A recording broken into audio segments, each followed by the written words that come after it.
Welcome to Dodgers Dogs. Casey Porter here alongside Austin Brubaker. Having internet problems here in Oklahoma. We are live, I know that. So, hey, I had everything set up about 2 hours early, and then the internet crashed about 5 minutes ago. Now it's giving me a yellow banner saying I don't have enough video. So if I'm buffering a little bit, I apologize for that. Leave me a message as far as if this looks smooth or if everything's going good. So we have an audience already waiting on us. It's going to be a fun show tonight, Austin.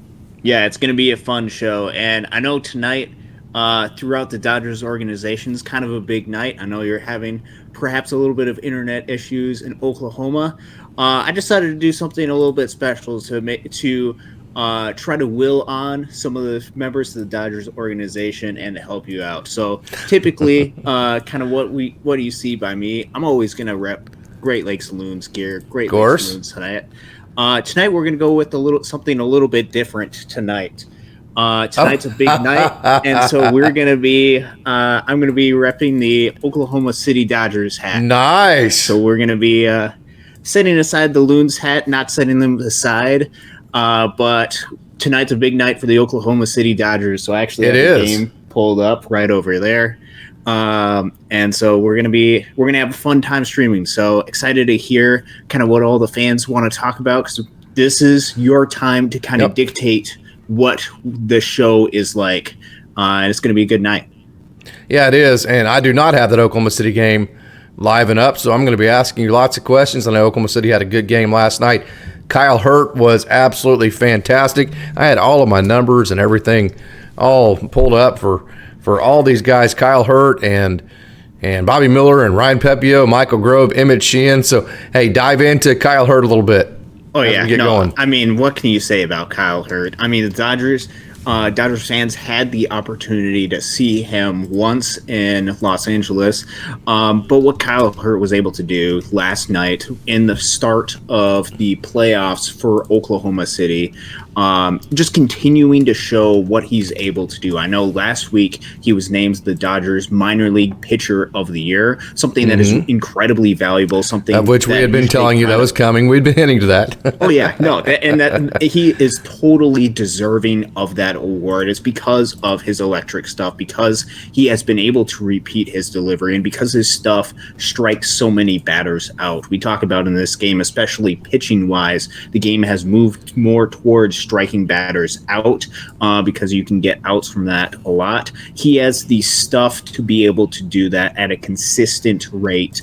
And it's really awesome to see him be able to utilize the skills that he's showcased throughout the course of his journey. So extremely excited for Kylehurt, extremely excited that he has been a part of the Dodgers, that he's part of the 40-man roster, and that he will continue to be a part of this organization moving forward.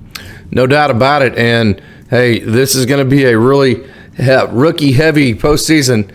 I don't think there's any way around that. Of course, you have Lance Lynn, you have Clayton Kershaw, you have some veterans in your bullpen, but as far as the starting pitching goes, you're looking at Ryan Pepiot, you're looking at bobbymiller, and then right now you have 14 pitchers on roster. That includes Michaelgrove, that includes emmetsheehan. That 14-man roster as of right now does not include gavinstone, does not include Kylehurt. So I think alexvesia is safe. So I think it's going to come down that last roster spot to emmetsheehan and Michaelgrove. Am I accurate there, you think? That would at least be my inclination. So if you're looking at the actual Dodgers, the actual rotation, the bullpen that they could be dealing with, you're going to have Evan Phillips, you're going to have Gratterall, you're going to have Ferguson, you're going to have Brazier. Shelby Miller has been pitching really good. Joe Kelly has the electric stuff. Let's say that you want to have Vesia in for a lefty matchup. Then you have Yarbrough, who you're going to keep as well as a left-handed pitchers. That's assuming Kershaw, Lynn, Pepiot, and Miller are part of it. That's already 12 guys. You only have room for one more, and the one more is either Michaelgrove or emmetsheehan.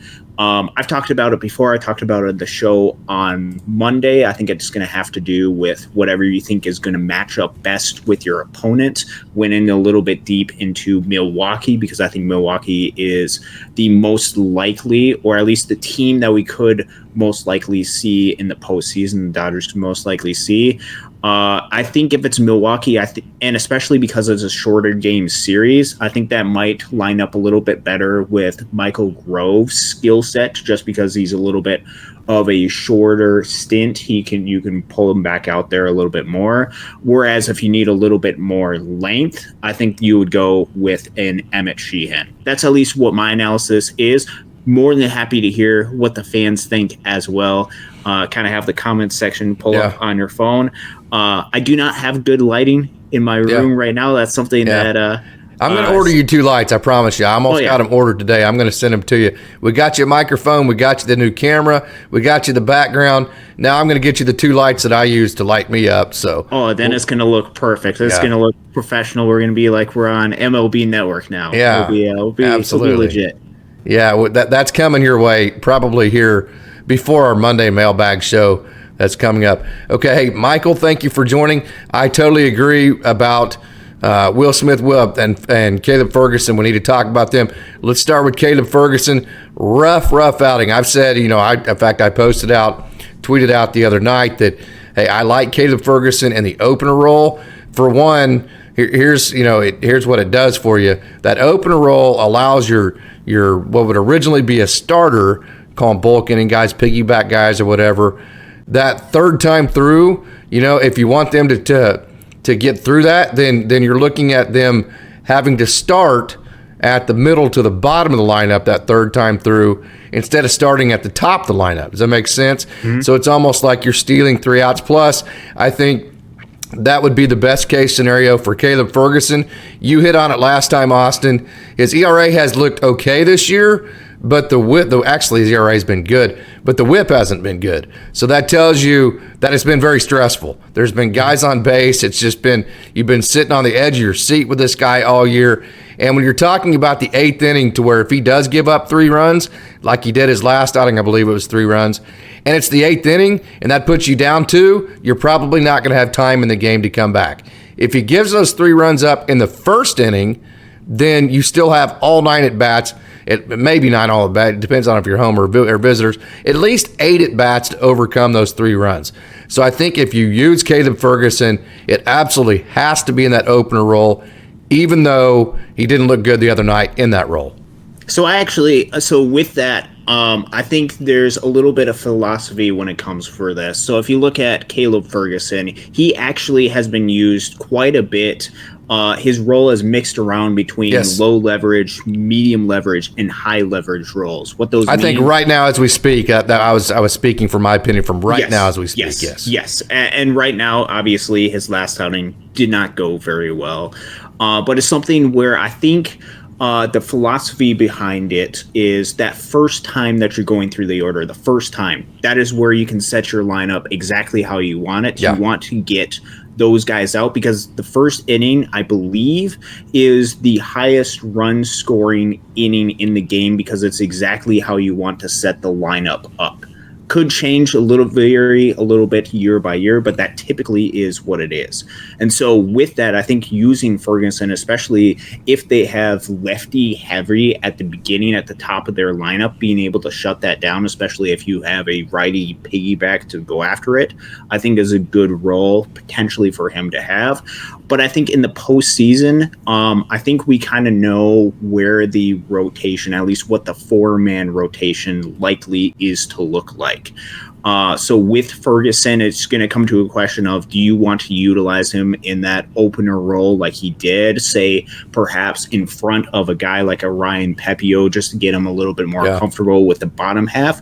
Or, and this is something that could be important because we know matchups are incredibly important, especially in postseason. Do you want to save him for a high leverage situation? So the question is, do you trust alexvesia or do you trust Caleb Ferguson in a high leverage situation, assuming Yarbrough is there as kind of like a piggyback type reliever, although you could certainly use him against lefties.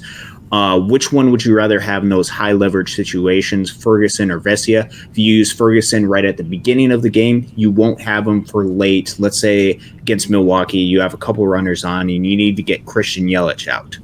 Those are the types of situations that you have to be thinking about in the postseason, how you want to get these guys out. But I think using him as an opener, because he has pitched a lot in high leverage situations, even though first inning nobody's on, that can make some sense with that. Yeah. I just don't think Ferguson's, even in the outings that he's gone scoreless, which he's had scoreless streaks, where he's gone like 13, 14 outings in a row, not giving up runs. I just don't think he's ever been clean enough. I know there's a comment in here, no clean innings, and I'll take that even further. I just don't think he's been clean enough to say, hey, we need a huge out in the 8th inning in the playoffs, and if he doesn't get this out, we're going to lose. We might not advance.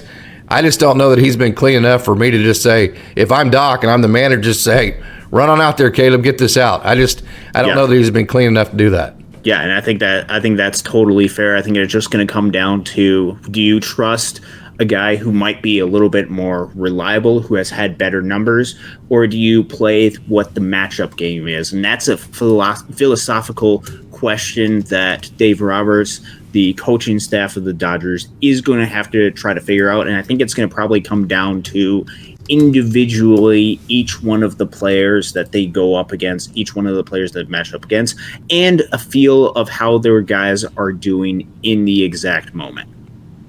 Will Smith, last 7 games, 125. Last 15 games, 145. Last 30 games, 198. Is that a concern? I mentioned before that I thought he would get the adrenaline back. I thought he would refocus because of the playoff adrenaline he would get. And let's hope that happens, because it's been rough for the last month or so. Yeah, it is a little bit concerning. It's a long-term trend that we're seeing. It's not like a week, maybe 2-week trend. It's something that has been happening for quite a while now. And I think that has to do a lot with the wear and tear that this season has had on him. He's had to carry quite a big burden of being the main everyday catcher. And I think with that, we're starting to see some of that kind of come into bear with him. But I think the bye that the Dodgers are going to have in the postseason could potentially help get him a little bit of a reset before the postseason actually starts. Talk about how if a guy's super hot, maybe you don't want necessarily that break because you want to continue on that roll. It might actually come of benefit for a guy like Will Smith, who maybe something is a little bit off in his swing. Perhaps he's just wearing down, so he needs just a little bit of rest going into the postseason. I think that actually could be a little bit helpful. Still something that's pretty concerning because he's a main piece of the lineup. Yeah, Hunter Feduccia. Hey, going back to what was the guy's name that the Dodgers they acquired and then DFA'd, the catcher. I can't remember that name earlier in the year. I can't remember. Earlier in the year? Yeah, somebody will remember. Somebody remember who it was. Somebody will remember. But I remember just being so I was talking about being so disappointed because that should have, in my opinion, that should have been Hunter Feduccia that got those 5 or 6 games that the Dodgers gave to a veteran catcher. And they did it so they would DFA him and they wouldn't have to DFA Hunter Feduccia, and they would probably lose him at that point. But still, having said that, I knew he wasn't going to get any major league time. I knew that was going to be his only chance unless Will Smith got hurt. And so that was very disappointing from that perspective. And then when you look at what Hunter Feduccia is doing in the playoffs, I'm trying to actually pull this up right now. My computer is not wanting to cooperate with me, but he hit a home run last night. Hunter Feduccia has been playing very, very well in the postseason. So in a lot of ways, hey, it's been a great year for him. He's hitting, I think, 273. I looked it up last night. He has 12 or 13 home runs, something like that. His OPS is well over 800. So it's been a great year for Hunter Feduccia. Too bad with all this rookie movement, he hasn't been one of the ones that he should have been the one that got brought up earlier this year. Too bad he hasn't been. Yeah, and speaking of which, Hunter Feduccia just hit a double for the Oklahoma City Dodgers, just as you were speaking. Austin Wynns is the guy, yes, according to the comments that is brought up that they had. So thank you for that. No, Hunter Feduccia. With him, I don't think the Dodgers were necessarily planning on giving him some sort of chance unless something went incredibly wrong with Will Smith, which is disappointing because he's been very productive for Oklahoma City, and he has proven that he can take that mantle, that he is just about ready to make his major league debut, whether that comes with LA, whether that comes with some other organization, that I don't necessarily know. I think it comes down to their plan of what do they expect for the backup catcher position after this season. I'm sure they've had some thoughts with that, but I don't think, especially because their mind's on the postseason right now, that they haven't made any sort of decisions in regards to that. And he's 26, man. I mean, that's getting older. I know. And that's the tough thing about Oklahoma City with guys sitting in Oklahoma City is you can't keep them there forever because they keep getting older. And what I hate having happen is those guys' careers just get wasted at AAA when they could take the jump up to the major leagues on another team. And so with that, you're going to have some conversations as far as what is best for the Dodgers and what is best for Hunter Feduccia, because I want what is best for both of them. I think Rule 5, getting picked up in the Rule 5 draft, would be what's best for Hunter, because Will Smith is obviously extremely talented. He's going to be around for a while. You have Dalton Rushing, Diego Cartaya, Yainer Fernandez, Theron Lorenzo, Jorge Puerta, Jesus Calise, Carson Taylor, and Griffin Lockwood Powell. So I think that probably would be the best scenario for him. And we've seen with the Dodgers guys, the guys that get picked up in the Rule 5 draft, there is life for them too. So a guy like Ryan Noda, he's been incredibly productive this season, and I don't think there would have been an opportunity for him in LA to be able to showcase his skills. So a guy like Hunter Feduccia, whether there's a spot for him in LA, which I think would be best case scenario for him to be able to showcase his skills, and the Dodgers, I think that's what we like. But we want also him to be able to produce wherever he's able to go. And so I think with the Rule 5 draft, I think it's going to come down to a tough decision as far as are they going to use one of the roster spots on him, in which case I think he's more likely to make it up to the big leagues with the Dodgers. Otherwise, he's going to get an opportunity with another big league organization, which that's a win in and of itself as well. No doubt. And I think, Sean's been preaching this for quite a while. He just mentioned it a minute ago. He would be the perfect case scenario to where if you needed a pinch hitter, say in the 7th inning, against the guy that has to throw strikes because there's guys on base, and he's going to have to throw fastballs. If the guy's throwing, say, 95, 96, Hunter Feduccia kills fastballs. He kills high velo. He would be the perfect guy to put in that role, and he's left-handed, and likely the pitcher is going to be right-handed. So you'd have a righty-lefty matchup. You'd have a guy that hits high velo against a pitcher that's going to have to throw high velo fastballs to throw strikes to get him in the zone with.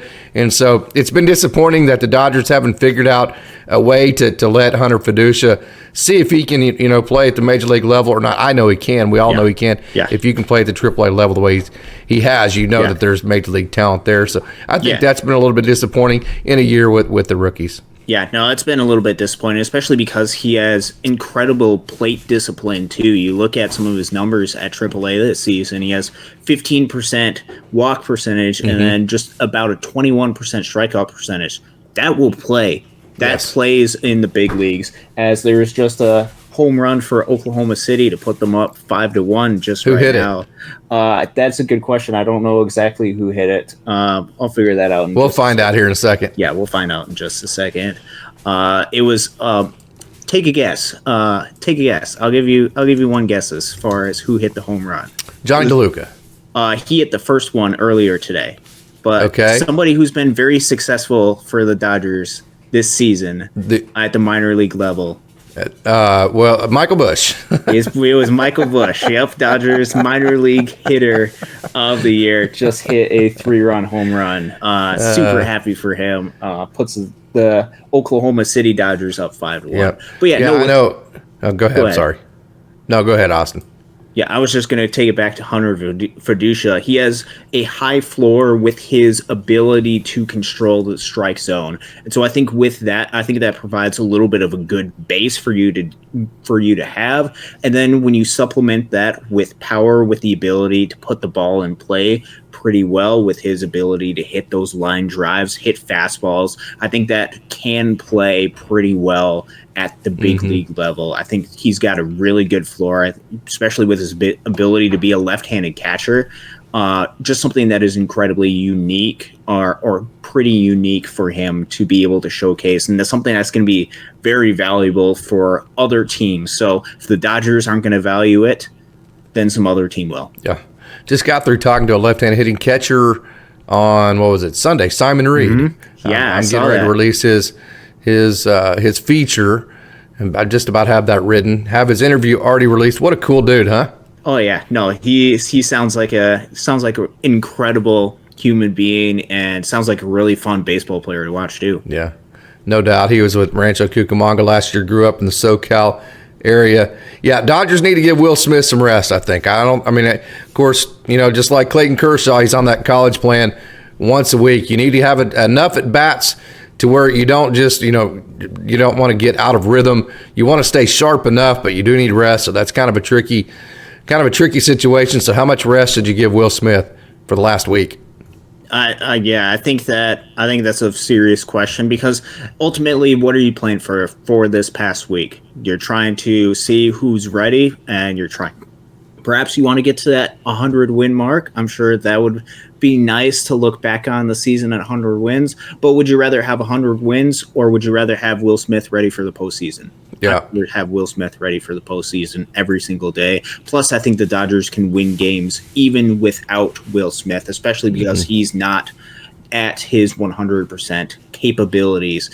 So I think with that, I think it is totally reasonable, and I think probably a good thing if they're able to give him some rest over the next couple of days. Although he will have some rest leading up into the division series that will be coming up, since the Dodgers will get that number 2 seed in a bye. Yeah, and Craig asked why hasn't Michael Busch's game played at the major league level? We were talking about 72 at bats over 6 months. 72 at bats at any level over 6 months. There's no way a guy's going to be able to get comfortable. And I've said many, many different times about Michael Busch.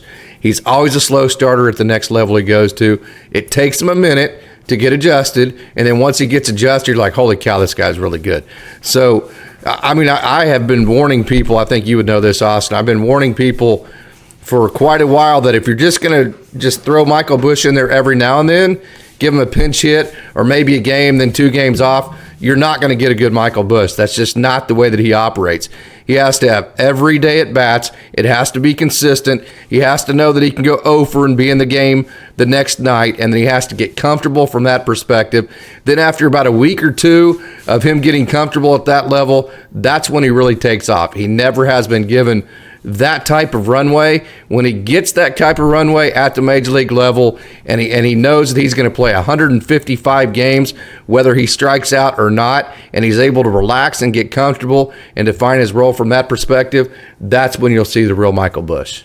Yeah, and I think that's what you see with a lot of these guys. If you give them a chance to prove themselves, a little bit of grace period in that as well, to be able to grow, because the Dodgers have so much talent on their team, they don't have to rely on a guy like Michael Busch to produce in order to be successful. I think it's important for them to be able to give him the runway to be able to figure out major league pitching, because there is a jump between AAA in the big leagues. That is incredibly difficult, and it's important to give these guys time to be able to adjust. We've seen it at the minor league level, him be able to adjust to the level of competition that he goes up against. And he's not just a good hitter because he's in AAA. He's not just a good hitter because he's in the Pacific Coast League. He's a good hitter in spite of that as well. He goes above and beyond.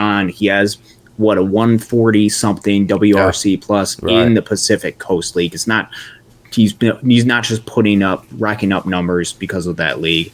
Eventually that's going to translate to the big league level at some point.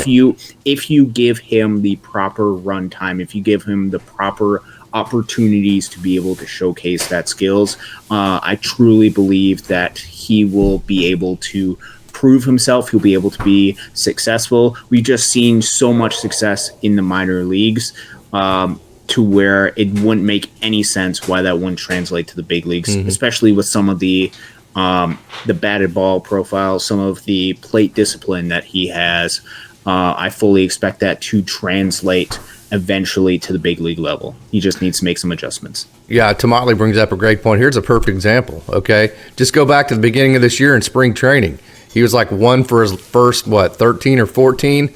And then look at the end of spring training whenever he actually got like 7 or 8 games in a row to play in. Then he started just absolutely getting smoking hot towards the end of spring training against Major League pitching, and then he got sent back down. So that's just kind of been Michael Busch's year this year. So, hey, I will defend that. I will defend that stance until the cows come home. I barked up James Outman's tree. I barked up Ryan Pepiot's tree, all these guys, but I'm telling you, man, I will stand behind my statements on Michael Busch until the cows come home. I have seen him going all the way back to North Carolina. I've talked to his Cape Cod coach, who's a good friend of mine, Tom Holliday, the whole Holliday family, of which Tom Holliday, by the way, is the grandfather of Jackson Holliday, who was the number 1 prospect or number 1 draft pick in the 2022 draft, who has already made it up to AAA. He was the head coach at Oklahoma State. He was the assistant coach at Oklahoma State when they built the dynasty in the 80s. He was the pitching coach at Texas when they won a couple of World Series, pitching coach at NC State. He was the Cape Cod coach of Michael Busch about 7 or 8 years ago. He will swear on the Bible to Michael Busch. You talk to Mike Fox, who coached him in college. He will swear on the Bible to Michael Busch. You talk to anybody, talk to Scott Hennessy, talk to anybody who has managed Michael Busch, they will swear on the Bible to him. I've seen him enough where I will swear on the Bible to him. So, hey, that's a guy that I will stand next to, and I will stand behind my statements all the way. Okay, so that's a good point there, Tomatley, about the spring training. I actually had forgotten about that. Busch and Stone in a Burnes trade. Okay, would Milwaukee actually take that trade, Michael Busch and Gavin Stone for Corbinburnes? Yes, they would take that in a heartbeat because I think Corbinburnes after next season will be a free agent. So that might actually be an overpay for the Dodgers.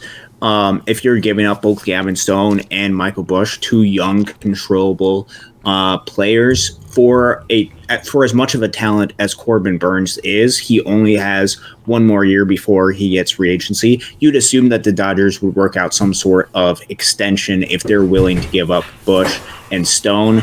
But with that, they're 2 guys who you might have some question as far as their future. There's probably going to be some openings for both of them just with some free agency. The question is, what type of role do the Dodgers see? Do they see them more as depth, as they have been this past season? Or do they see them having main roles on this roster? That can be a serious question, but I think that's an interesting idea because that would give both Gavin Stone and Michael Busch an opportunity to succeed and get some of that run time at the big league level in Milwaukee, in an environment where Milwaukee's been successful over the past half decade or so. I don't necessarily know if I'd make that trade if I were the Dodgers, just because I would see that as a lot, but I would certainly consider that. Depends on if you're going to pick Max Muncy up again and if you have plans for Max Muncy more than just next year, the year out. I mean, Muncy's been a monster this year, right? So, I mean, there's no pressing need to go get another third baseman. Maybe if you think about Michael Busch as a second baseman, yes. So, I mean, there's variables to that. I think the outfield thing is out of the question for him. And Boris, Sean says, is a Burnes a Boris client, so extension might be unlikely there. Yeah. And so, hey, Ryan Pepiot is another guy kind of like Michael Busch. Hey, when he first came up, pressed a little bit. He was trying to strike everybody out, trying to be too fine with everything he threw. Next thing you knew, it seemed like every count was 3-0. Although he got himself out of most of those jams, the ERA was good last year. As he's gotten more comfortable this year, again, that just goes to show you the more run time you give these rookies, the more comfortable they get. You start seeing what everybody else has seen with these guys as far as their talent. You've seen that from Ryan Pepiot this year. I believe he had 8 strikeouts yesterday, 1 walk. I mean, that's been pretty much a theme for him. Oh, yeah. Yeah, no, that's been a theme for him, and he has become one of the most reliable arms on the staff ever since he's come back from injury, which is something that I don't know if a lot of Dodgers fans expected for him. I think he's been at the big league level with the adjustments that he's made, with the injuries that he's fought through. For a lot of Dodgers fans, an unexpected surprise, but when you look at a lot of his minor league career, his minor league trajectory, we've seen this inside of him. We've seen these abilities inside a lot of these guys, which I think is why it's important, why we cover a lot of the minor league system, because we get insight into these guys, and we get insight into the future that they might have. And I think the best way that you're going to know what somebody's going to do in the future is by actually sitting down and actually watching what they are able to do. So we're not completely surprised by what Ryan Pepiot has been able to do, but it certainly is a piece that the Dodgers desperately needed, especially because they weren't able to get that frontline starting pitcher at the trade deadline. Better to have one just kind of rise up from your system and be able to be a reliable arm. And I think that's been a really positive development for the Dodgers. Yeah, so Ryan Pepiot, hey, got to see him when he first came up to Tulsa. Got to see him when he made the transition to Oklahoma City. He struggled with that transition. And then in both scenarios, after, a little bit of run time and after he got comfortable at the level he was at, where his feet were at that moment, then he started dominating again, doing the exact same thing. The history repeats itself with these guys. Some guys are slow starters and you have to give them run time to figure it out. Some guys like James Outman, when James Outman came up to Double-A 2 years ago, you got to see him in High A Great Lakes, which would have been 2021. That last month he was with High A Great Lakes, and then basically the rest of that year, he came up at the beginning of August. I mean, he was just absolutely on a tear. James Outman has come up at every level and he's had his hair on fire at every jump that he's made. So there's been no transition period for him at any level. The same thing happened at the major league level as well, whereas Ryan Pepiot, michaelbusch, Miguel Vargas, another guy that, hey, doesn't matter, just jump him from what level to the next. He's always been a guy that's hit. Now, Major League obviously has been different, which I think that's why it surprised everybody so much this year that he struggled. If you follow Dodgers Daily, I gave you some hints on him earlier this year. A couple of our shows we did, Austin, that I felt like he was a little loopy with his swing. I felt like the bat speed wasn't quite what it needed to be, and I was worried, even having seen him at the Double-A level and having seen him at the Triple-A level, that major league pitchers were going to be able to beat him inside. It's not that major league pitchers throw harder, it's just the fact that they can actually hit that spot on the inner half way more times than a guy at the Double-A level can. And I think that got into Miguel Vargas's head. I think that was a hole in his swing that he came to the major leagues with, and the major league pitchers exposed him, and he's really had to work to cover that inside part of the plate. Yeah, and that's certainly something that he's going to have to continue to work on. And this is something throughout the process of minor league baseball. This is why these guys don't just get called up immediately, because they have to work on a ton of different aspects of their game. They have to learn to adjust as they go about. And I think with Miguel Vargas, there's just certain holes that major league pitchers will always be able to take advantage of. Yes, and major league pitchers will take advantage of whatever weakness that you can have with more consistency than what the minor league levels will be able to take advantage of that weakness. Yep. And so throughout this offseason coming up with Miguel Vargas, I still see a ton of talent in there. I still love that swing where he's able to hit to the right center gap, where he's able to get on base. I love a lot of the skills that he has. He's just going to have to work a little bit on making proper adjustments and putting the work in to try to come back. Major League Baseball is about making those adjustments. We've seen James Outman be able to make adjustments on the fly when he's struggled a little bit throughout the course of this season. We're going to have to see that with Miguel Vargas going into this offseason. Of course, he's still got the playoffs at AAA to worry about, and we want him to be successful there. Yeah. Hep C says, who would have thought that Pepiot would be better than Dylan Cease? And hey, Austin, you'll testify to this. I made that statement about 5 different times whenever we were at the trade deadline. Oh, yeah. Hey, I wouldn't trade any of these guys straight up for Dylan Cease. I think they're all better than he is. I think they all have. First of all, I think right now they're better than he is. And second of all, I think they definitely all have more upside. So that was actually a statement that I made more than once before the trade deadline on our programs when we were talking about Emmetsheehan, we were talking about Ryan Pepiot, and we were talking about Bobby Miller, I made the statement I would not have traded any of those three straight up for Dylan Cease this year. I can testify to that, and that comes with some of the challenge of what you have. You have to know kind of the talent that you have. That's not to say that Dylan Cease is an untalented pitcher at all. Correct. He is a very talented pitcher, but that is just to testify to what we've seen from a lot of these guys and the talent that we know a lot of these guys have, and the talent clearly that you were able to see in guys like Ryan Pepiot, Bobby Miller, and such. And so with trading at the trade deadline, I think it can be, and especially in like free agency as well, I think it's easy to go into the trap of we have to make some sort of move.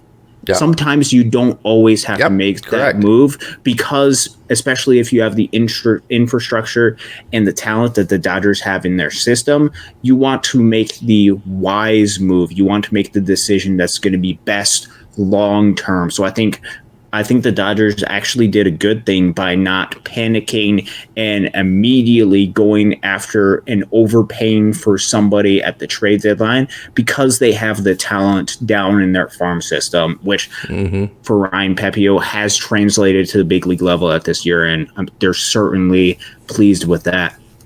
We've been talking about pitching. We have our catcher that just joined us. Mike just joined us. Good evening to you as well, Mike. Thank you again for your mailbag question. Also, Sean sent one in. Jay sent a couple of in. Hey, if you have mailbag questions, DM me, leave a comment. And, hey, also, while we have a good crowd here, go over not just on the chat here, but go over just on the regular video. Make sure and like it and leave a comment, even if it's thanks guys or whatever. The more interaction just on the regular part of this, whether it be comments, likes, of course, we love it if you'd share this video too. But the more that happens, the more YouTube thinks that it's being viewed, and then the more that it gets suggested, the more it gets seen, the more we can grow. So if you would, go on over there and give it a like in the regular part of this video, a regular comment as well, not just in the chat, and help us out from that perspective. So good evening, Mike. Great to have you. Remember, the Phillies wanted Seager, Jock, and Julio for Cole Hamels. Yeah. Hey, I've been to Wrigley Field one time, Austin. Oh, yeah? And Wrigley Field, obviously iconic. And I'd always wanted to go there, right? And, I grew up watching WGN. The Cubs and the Braves were the two teams, and the Cardinals, the three teams, I guess, and the Rangers, four teams. But really, the Cubs were the team we got the most, because WGN was everywhere, right? So I always wanted to go to Wrigley Field. Finally went to Wrigley Field. Went to Wrigley Field one time. Guess what year it was? Ooh. 2015, and guess who was pitching? Cole Hamels, and guess what happened? He threw a no-hitter. I've been to Chicago, Cole Hamels was pitching for the Phillies, and he threw a no-hitter. So every time I hear that name, that's the first thing I go to. And the Phillies wanted Seager, Jock, and Julio for Cole Hamels. So, yes, hey, some of the moves, you hit on it just a minute ago, some of the moves the best moves you make are the ones that you don't make. Yes, that's a funny story. You being able to be there at that no hitter. Yeah, no, you have to be smart. You have to be wise. You have to know who your players are, because other teams are going to be trying to get talent. It's a race for as much talent as possible. That's why Baltimore has been successful, because they've acquired a ton of talent at the minor league level. Other teams are going to try to poach and try to get whatever talent you get. You don't want to overreact. You want to be level-headed when you're a part of the front office and when you're making decisions that impact your ability to win games. Yeah, and this is a great question. I love these kind of questions. Okay, the first wave of rookie pitchers have been unbelievable. Bobby Miller, Ryan Pepiot, Michael Grove, I think you can throw in there. He's thrown his last two outings have been, I think when you put him, they finally find the right role for him. I don't think being a three-pitch guy, trying to get 6 innings out of him is the way to go with him. I think you let him maximize that fastball, get it up to 98 miles an hour, throw the left-turning cutter, and then, he has that knuckle curve as well that he can flip in just to keep hitters off his fastball. I think in a 1-2 inning setting against the right matchups, we've seen Michael Grove is fantastic. I think you could put him in that category as well. So the first wave has been unbelievable. Kylehurt, he's made it up, so let's not put him in the first wave. Yep. Let's put him in the second wave. I think when I say wave, I mean he's going to get extended run time. I don't think there's any doubt about it. The Dodgers are now going to put him on the 40-man roster. They have already. He already is, yes. Yeah. So he's already protected from the Rule 5 draft, which means that he's going to get significant run time next year, which is super exciting. I'm sure that if he doesn't make a postseason roster, that will be disappointing for him, but still huge future. Super excited about what he's going to bring. So let's talk about him. And then as far as starting pitchers go, you know, you've already had Gavinstone, who is we've talked about, he's in the middle of making adjustments. He will make those and get back on top. Okay, so your next wave is Nick Frasso, River Ryan, Ronan Kopp, Maddox Bruns, Justin Robleski. 3 of those guys are left-handed. I think Ronan Kopp makes the major leagues next year as a relief pitcher. Mm-hmm. I think he's going to hit 100 miles an hour between now and 365 days from now. He's already reached 99. I'll be very interested when he gets to AAA to see exactly, you know, that's when you first get to see their metrics, to see exactly how, you know, because the Midwest League radar guns sometimes that are, who knows? I mean, it had Maddox Bruns throwing 101 mile an hour fastball earlier this year, right?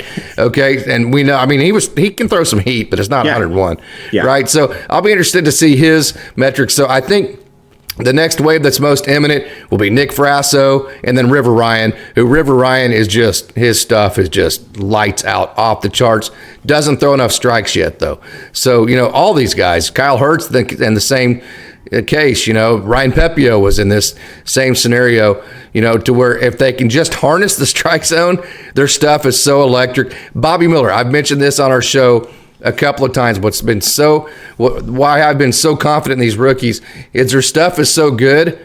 They don't have to rely on external factors. They know if they just pitch and make the pitch that they're supposed to make, their stuff is good enough to get any hitter and get in the game of baseball out.